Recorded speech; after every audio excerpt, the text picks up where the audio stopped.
ಗಣಿಯು ನೀನೇ ಧಣಿಯು ನೀನೇ ನನ್ನ ಪಾಲಿಗೆ. ಗುರುವು ನೀ ಗುರಿಯು ನೀ ಅರಿವು ನೀ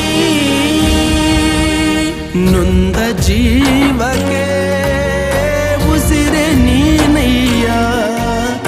ಜಗದ ಜ್ಯೋತಿಯೇ ನೀನೆ ನಿಜವಯ್ಯ. ಮಂತ್ರಾಲಯ ವಾಸ ಮಂತ್ರಾಕ್ಷತೆಯ ಅರಸ ಗುರು ರಾಘವೇಂದ್ರ.